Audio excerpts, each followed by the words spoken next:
Chris, welcome to the program. Oh, it's nice to be here. No problem. How did you get into music?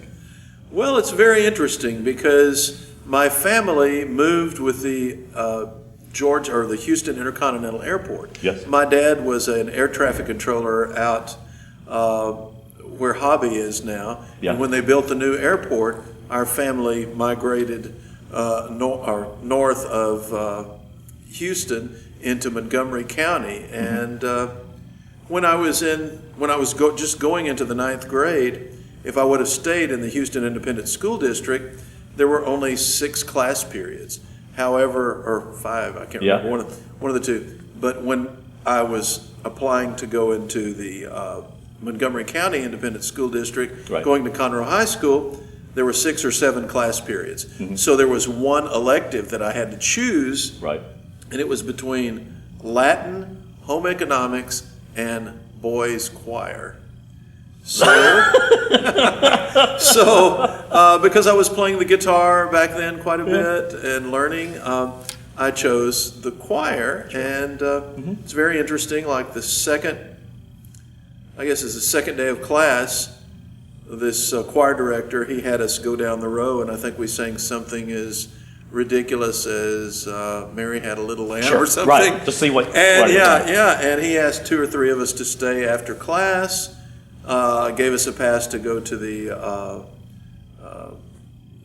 counselor's office and change our from the boys choir into the a cappella choir. Oh, big and jump. So big I jump. was really nervous. I didn't know, but that was really how I got started singing. So I was singing there at that late, really? Conroe High School. Yeah. Well, I mean, I sang myself some, but I mean, actually. Being more musical about it. I mean, it's easy to read a chord chart, but to sight read like note to note with your voice or whatever instrument it is, piano, whatever, it's rather difficult. So I was learning that at the high school level. So I stayed in high school and was singing and going to auditions for region choir and all region. My junior year, I went to all the way up to the area, and then my senior year, I made it to All-State, and I was the #1 tenor in the state of Texas because they gave me solos in the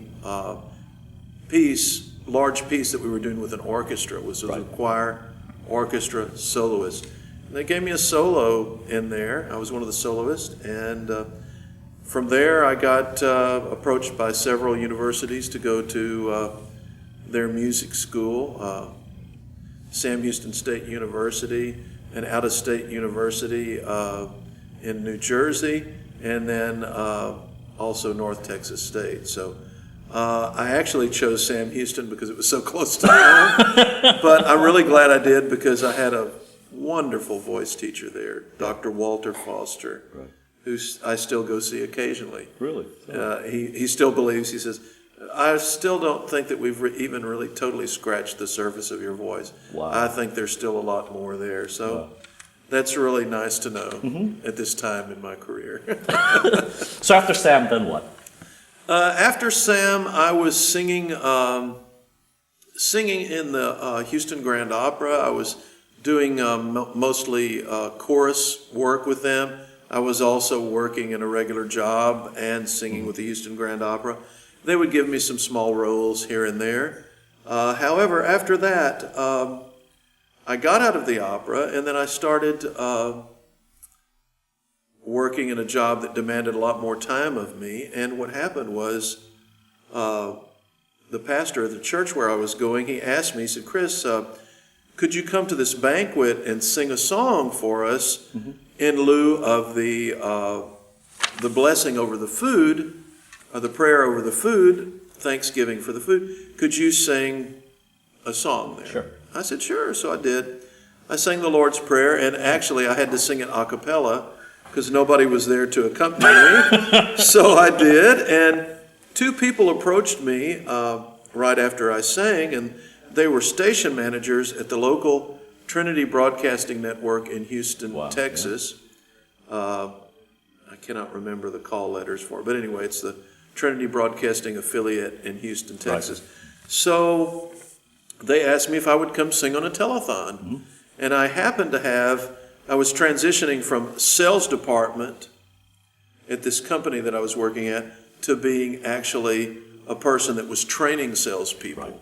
So I had a week off, and it was the very week that they asked me if I could come and sing. So it was very, how should I say? I don't know, serendipity working in your favor. Yes, it really was. It was. It was very interesting. And so what happened was I showed up for this event. I was singing during the day, and then in the evening they would have the people that have like programs on TBN, on their national broadcast. They had them singing in the evening. And so on Friday, I did that Monday through Friday. On Friday, I just told my wife, I said, I think I'm gonna hang around and meet some of these people and talk to them a little bit. After I finished my last song, I was hanging around there, so I think we got finished about 4 o'clock. So about 5 o'clock, the floor director comes over to me and says, "What's your next song?" I said, "Well," I said, "I finished it. I finished at 4 o'clock." He said, "Oh no," he said, the president and vice president of the network are going to be here, and they would like to hear you sing on the national program." Wow. Oh well, that's Surprise! that's pretty. I had to kind of dust myself off and pick my jaw off of the floor, But so I was singing with. I've been singing with Trinity Broadcasting Network probably now for about 20 years. Wow. It's changed over the years, but I've done some Christmas specials. I've traveled over the world. Their broadcasts are now international. I've gone to Italy to do some of their, it's called TBNE, which is TBN Europe. Okay. And I did some filming in Italy for several of their programs. And I've traveled with a host of different evangelists singing in conferences all around the world. So I do that, and then I came back home after a long stint of traveling and doing TBN appearances and so on and so forth, and appearances in other churches. And I started, I went back to Houston Grand Opera and auditioned for them again, and they put me on basically as I'd call it like a house tenor. Okay. So I was singing understudying roles and singing small roles there. So I did that for a season. Then when I felt that it was too time consuming, some of the things that I was doing there, I was offered a position by a pastor out in Fort Lauderdale to be the head of a performing arts company there, and to be I guess you'd call it an impresario of sorts, basically securing different musical acts and performers and bringing them to the church, getting people like Ricky Skaggs and oh gosh, I can't remember all the different ones, Roy Clark, Ephraim Zimbalist Jr., who is a personal friend of mine, but all different kinds of acts. We did Peter and the Wolf, that Ephraim was the narrator for that. And it was just really nice to have these different, we did like a performing of like the 4th of July celebration with a choir and big orchestra there. It was actually at Coral Ridge Presbyterian Church, which is a very influential musical church on Christian television. They had big orchestra, huge choir, and I really was enjoying being there. But then Dr. Kennedy, the man that actually had hired me for that position, after a number of years, he passed away. So I didn't sell my house in Texas, which I was glad I didn't. But we came back to Texas, and while we were here and trying to get involved in some other things, of course I was still going and singing at churches periodically here and there. I was kind of like an ambassador, if you will, out of the Coral Ridge Church. But what ultimately happened was my wife and I decided that we had so many musical contacts, we decided to start our own performing arts company. Why? So Yeah, well, what I saw was I was wanting to see something more as a production instead of just a concert where one guy comes out, sings a song, Right, the next person comes out, right. but where it's more of a production where songs that have never been linked together are linked together in a concert production by a script Right. with a storyline. Yes. What's interesting, back to storytelling, because, now entertainment has changed so much, but story is everything. I mean, really good storyline, whether it's a video game, or like you say, a concert, but not just a series of songs that are unrelated. Right. But now something that, again, I guess it's all back to engaging with your audience. The story seems to really do that. But we'll go back. I want to go back to the Italy. Sure. What is your impression of Italy? Italy, I love it very much. I mean, my wife and I were just in Rome here about a couple months ago. But it's, Italians have a real affinity with Texans.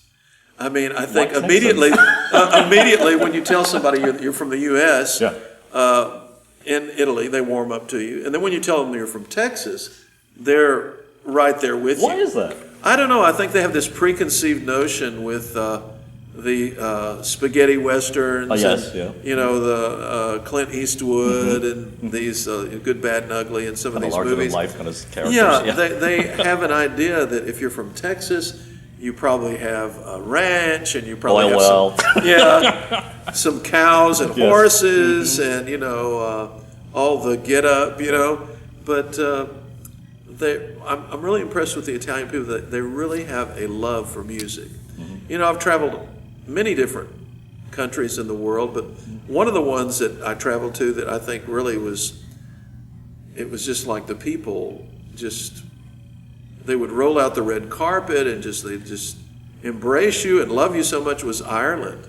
When we went to Ireland and sang a tour through Ireland, that was just so heartwarming because people were just, you sing a song, and I sang a song by Mario Lanza in this concert, many other songs, but this particular song was called Because. It was a wedding song that I think they used to sing back in the late 40s and 50s, and made famous by Mario Lanza. So I sang it in this concert. This lady came up to me and she said, I want to thank you so much. She said, because you sang that song tonight and you took me, she was about 85, maybe 90 years old, and she said, you took me right back to the altar where I was kneeling with my husband saying my wedding vows.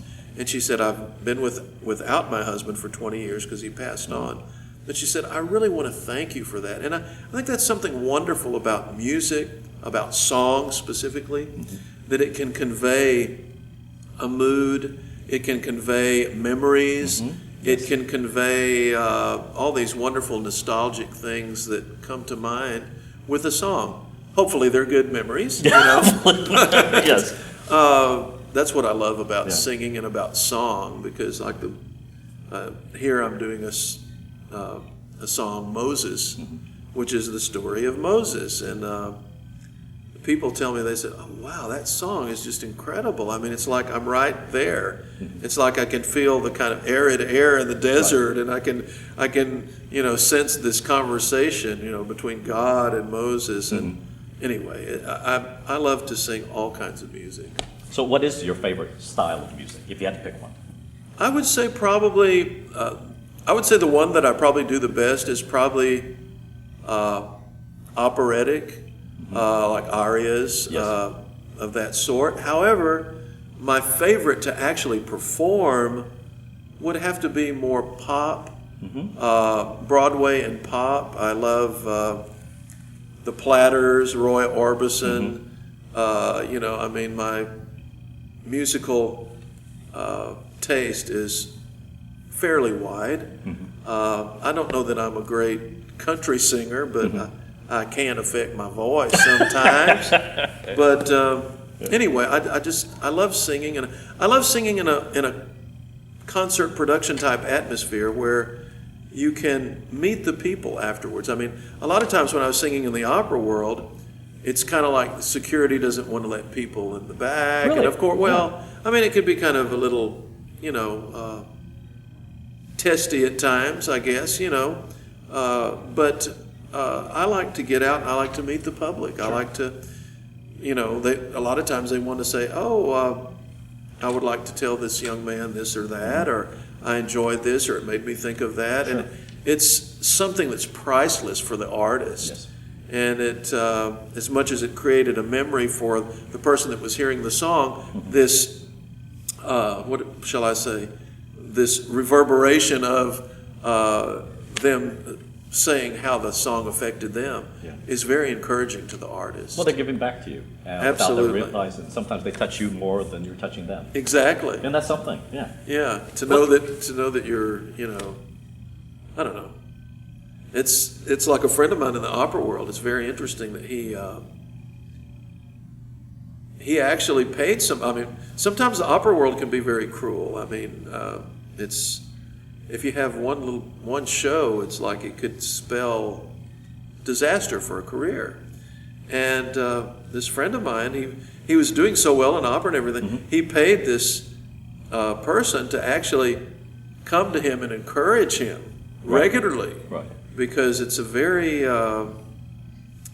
it's the human voice and the mechanism or the pedagogy of singing itself is very, how should I say, frail. Yes. I mean, a little bit of phlegm or something drops down on your vocal cords. You can kind of, right.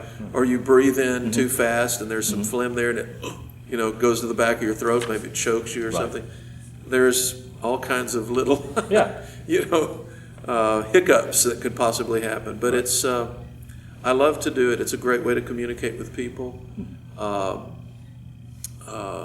just real happy to have this. Well, it's a gift. It's a wonderful gift. Yeah. It's obvious that faith is very important to you. When does faith really work together with your talent? And what are those times where it seems to kind of work against you? Well, I would say working for me, I'm the kind of a person, I'm not really a stuffed shirt when it comes to the gift that's been given to me, because I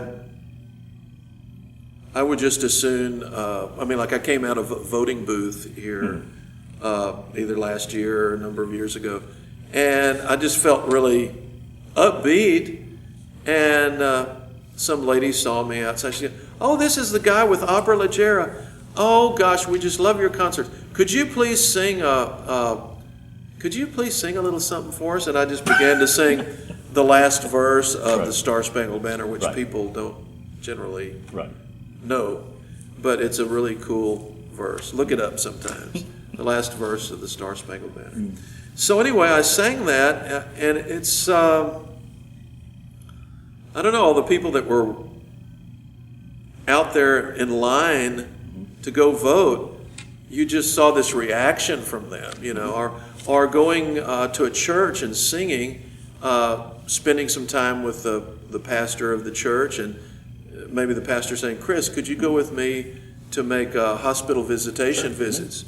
So going to a small hospital here in Conroe, or going to the great Ormond Street Hospital in London, singing for people. We don't have wards here like they do in England. They have 20 beds in a ward or more. And some people, could that young man come down here and sing a little ditty for me? I'm always ready to use the gift that I've been given. Wherever I am. Some people might frown on that. I mean, if I had an active agent right now, I'm sure he'd say, "Chris, I don't like that. You need to curtail those things. That's not good. That's not good. You need to kind of, it's like bottled, real rare wine. You need to keep it, intact and don't just spread it everywhere. But I have I feel like, to whom much has been given, much is required. So therefore, that's how I use it. When it works in a negative way, I don't know. I mean, maybe not so much negative. Maybe we're just about tension. When we talk when you talk about prayer and you talk about singing, prayer, I mean, singing, or when you're singing, like say something, whether it's gospel, but something Yes. religious, faith, Inspirational. inspirational. Let's just say inspirational, and they always say that it's praying twice, and you know what I mean. It's the Yes. part where you have to make sure that you're not just being prideful, and you don't see Sure. you do that, but you're sharing the gift. But so this praying twice business can be really difficult. That's what I'm talking about. What I found is very interesting, and I was just sharing that with my daughter a little earlier, talking to her on the way here. I was traveling through England, and I'd been in England probably for about a month and a half. Yeah. Well, not just England, but England, Wales, Scotland, and had a tour. And a fella that I know was the one that he was traveling with me, and he was taking me everywhere, driving me everywhere, all around England. And I was really tired towards the end of this tour. And I just told him, I said, tonight I really don't know what's going to happen. There's hardly anything that I can muster up there. Let's see. When you're having like a concert night after night for maybe, 3 or 4 nights straight, that's really pushing it to the max. Of course, when I travel someplace, I like to get the most out of my airfare, if you will. So, that night I got up there to the mic, I opened up my mouth, and I knew what I had here physically. Right. But it's as if somehow there was divine intervention, and the Almighty was somehow singing through me, because I was just... And the guy that was driving me said, "Chris, I think tonight was the best night that I've heard you on this whole trip." I'm going, that's a real confirmation to me that it really wasn't me, because... It was a gift. Yeah. Yes. Or maybe somehow the Almighty edited what was... by the time it got to their ears or something. But anyway. When you sing, are you always completely aware of what's going on? Or are there times where it's almost like acting, we talk about the zone, where it's just incredible, and yet you go like, I don't have a clue what I did? I've been there several times, but I don't like to be there very often, because sometimes when you get in those zones, you say, a word that's coming up the next verse.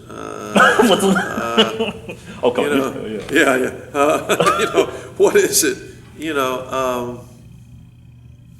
It's, I don't know. I mean, there have been times also where I was just very rested up, and everything was in just, open my voice up, and it just comes out, and I don't know. I just love singing. I don't know what else to say. Yeah. In the zone, out of the zone.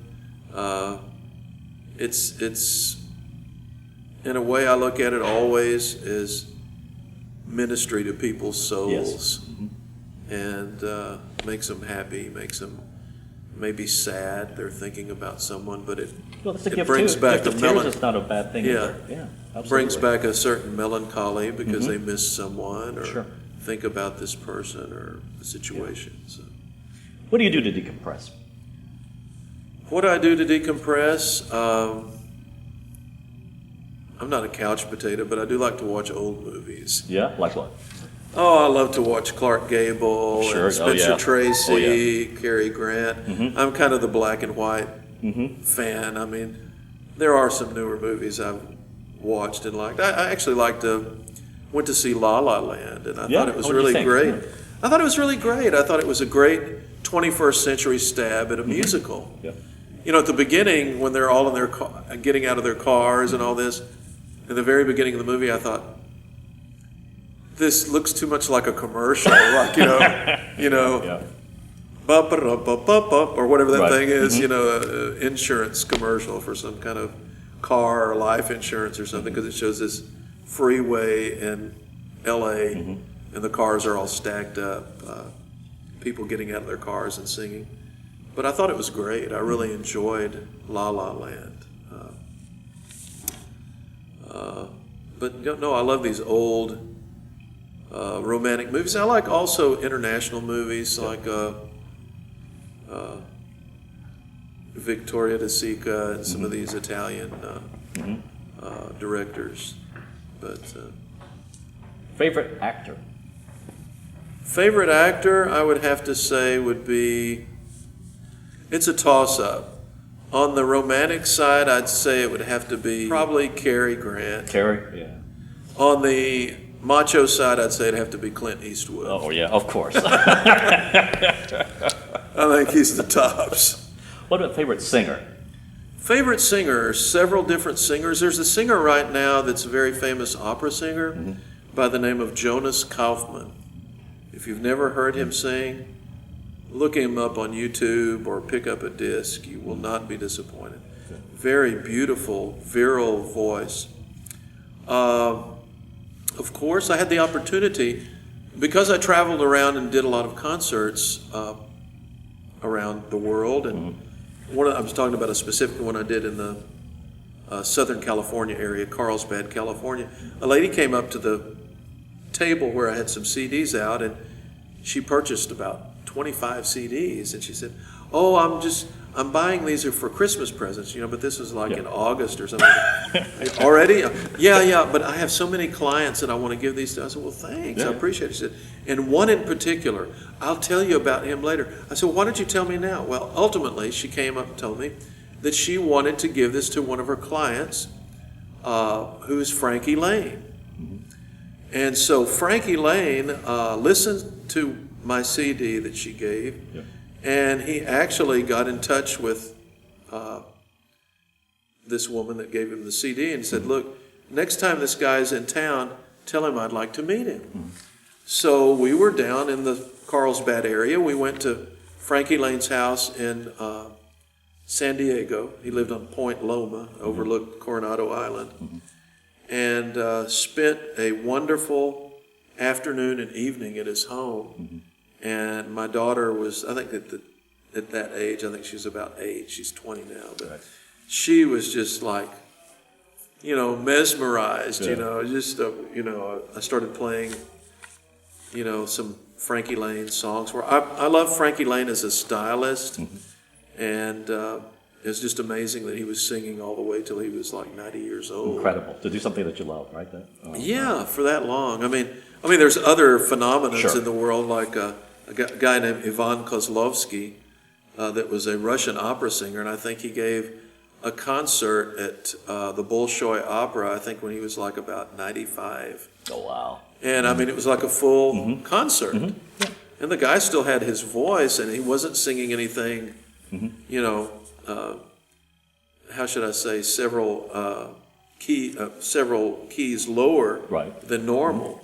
But I don't know, for a pop type voice, there's a guy that I really like that's an Englishman by the name of Matt Monroe.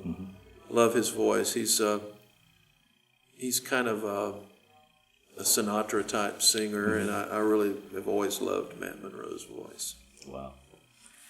A lot of people in the arts, one of their dreams, other than to make it big, if they decide to do that, is to have their own company. So what would you tell younger folks that are starting their own company from your experiences? What would you tell them? Do or not do? Well, I would say you must have plenty of patience because there are all kinds of different things that you'll have to deal with. You'll have to deal with a lot of different personalities of artists. You'll have to deal with a lot of different personalities of people that you're asking for sponsorships and people to fund your nonprofit. It takes a lot of, for us, it's taken a lot of prayer, and it's taken a lot of, it's always being at the right place at the right time, but it's showing up and being prepared. I'm always prepared to sing at any given point. I've even gone to the point of saying, "Hey, we'd really like to come and do a Three Texan Tenors concert at your place." Well, what kind of music would you do? And I'll start yodeling a couple of the songs for them. They'll say, "Well, what are the other guys like?" "Oh, they're great." Well, come bring them. We need to hear them. Three Texan Tenors was started as an offshoot of Opera Leggera, or as a, what would you call it, an outreach of Opera Leggera. And we had such great success with it. And we started actually in Kingwood, Texas, and the very first concert that we had was at the First Presbyterian Church in Kingwood. And I was amazed at like about 3 o'clock on a Sunday afternoon, which I thought people were still laying in their beds taking a nap at 3 o'clock in the afternoon. The place was packed out. We had probably about 850 to 900 people. Wow. And that was our first go at singing as a group. And we've been doing this now for 3.5 years, and we really enjoy that. Really? Yeah. Why the Three Texan Tenors? You could call yourself anything, but why the Three Texan Tenors? Well, there was Three Texas Tenors, and I thought, their show was good, and I thought they had good voices. But I don't know. I didn't consider that their voices were really operatic. They were more geared towards pop. Right. Our guys are, yes, they're operatic type singers, but they can bridge that gap and they can sing pop. They can sing, if you will, rock. Right. They can sing Broadway. And they can turn right around and sing the Largo from Figaro by Rossini. So I don't know. That's the way I look at it. And I thought, well, there's room for another one. Well, they're the Three Texas Tenors. However, we are the Three Texan Tenors. And we've yet to sing for the Texans football team. So that is on the horizon, hopefully. That's on the bucket list? Yeah, that's on the bucket list. Oh, another thing I was going to tell you about was really cool. I had the opportunity when the Houston Rockets won the championship for the very first time, national championship. We defeated the New York Knicks. I was very blessed to have the honor of singing the national anthem at that game. And that was for Game 6. So the deciding game was Game 7.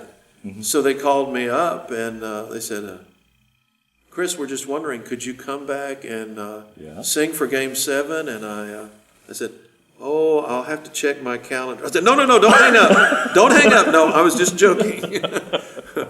No, I sang for Game 7 and we won Game 7. Wow. And I was back the next time. I think we played the Magic. I sang it, I think one of the first or second games for that when we played the Magic for the second time we won the championship.